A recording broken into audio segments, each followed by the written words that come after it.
Hello, my name is Brennen SP. Imagine this. You almost reach the peak of success in your journey, only for it all to crumble within an instance. That was me, my senior year of wrestling. A journey that taught me dedication, perseverance, struggle, and unexpected outcomes. Most people set high goals for themselves, whether in life, academics, or even sports. But have we all truly given everything we had to accomplish them? The fable, along with the experience, along with my own experience, can teach you a very valuable lesson in full commitment. I wrestled for 3 out of the 4 years I was in high school. When I faced a moment of truth in my senior year of high school that would shape me in the way I view effort and determination forever. My story, after hearing my story, you will see how it greatly relates with the fable, The Boy and the Nettles. We all have dreams of accomplishing great things, no matter what it be. But without great effort to achieve them, it won't come true. That's why effort is a big thing in life. You need to give everything you have to achieve what you want most in life. Today, I will tell you of two examples of hesitation and lack of doing. First, I will speak of Aesop's fable, The Boy and the Nettles, about hesitation. Then, I will show a story of my very own that shows lack of doing and hesitation. To start, let's focus on the fable. The Aesop's fable, The Boy and the Nettles, is not a commonly known story, so I will tell you how the tale unfolds and what it teaches you. As stated by the website, Aesop's fable that I retrieved on February 2nd of 2025. Aesop tells of a boy who wanted to touch a nettle, but did so gently. The boy was stung, causing him to run home in pain. He then told his mother he was stung, but he wanted to only touch a nettle, but he did so gently. His mother then told him, "That is why you were stung, because you did so gently. If you were to firmly have grasped the nettle, you would never have been stung." Then, giving him the lesson, whatever you do, do with all your might. Let's picture a goal in your mind. Do you have it? How badly do you want to achieve said goal? Badly enough that you're willing to give everything you had for it? If not, there's no reason for it to be your goal. For if we are not willing to give everything we have to achieve it, there's no point in having it.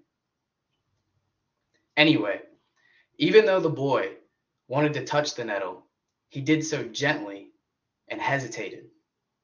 He didn't give whatever he had to touch the nettle, causing him to be stung and running home in pain, ultimately teaching him the lesson, whatever you do, do with all your might.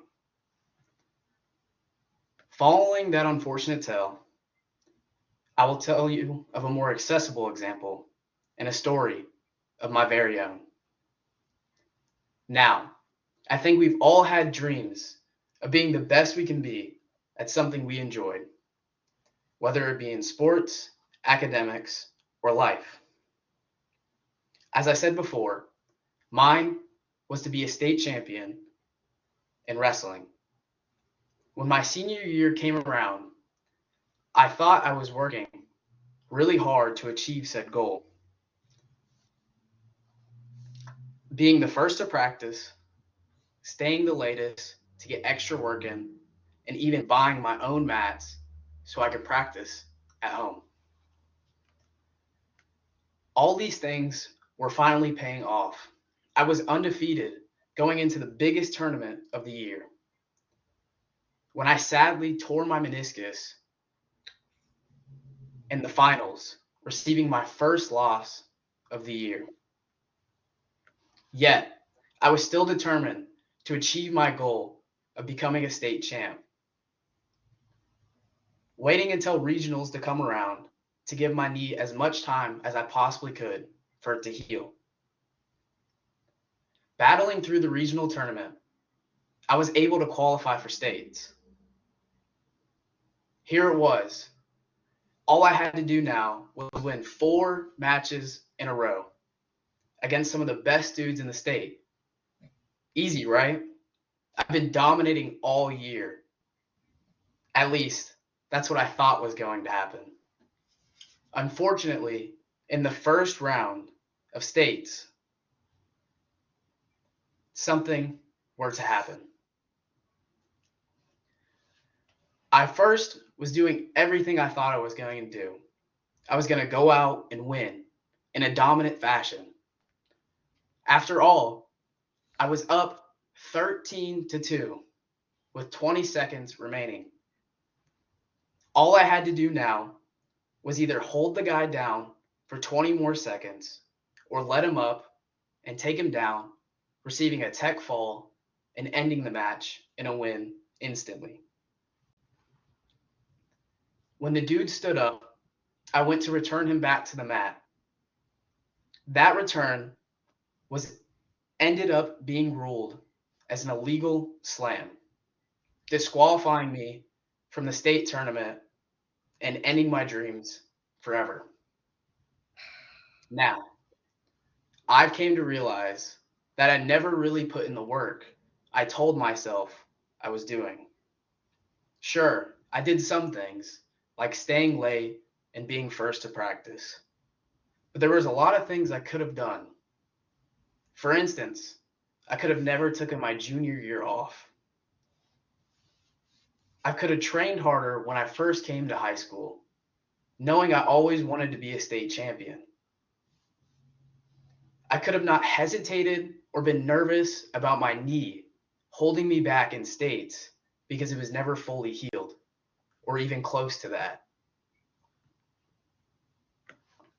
And that is why I learned the same story or the same moral as the boy and the nettles in Aesop's fable. Whatever you do it with all your might. My story, even though different from Aesop's fable, holds the same lesson to be learned. As told by Aesop's fable, and through the story of my very own, there will always be goals you want to achieve in life. But the effort you put into those goals lies in your own hands. Whether it be in sports, a game, or even life itself, we should always fully commit ourselves to the goals we set out to accomplish. Remember, hesitation will only lead to regret, but full commitment will lead to growth, no matter the outcome. Thank you. Are there any questions?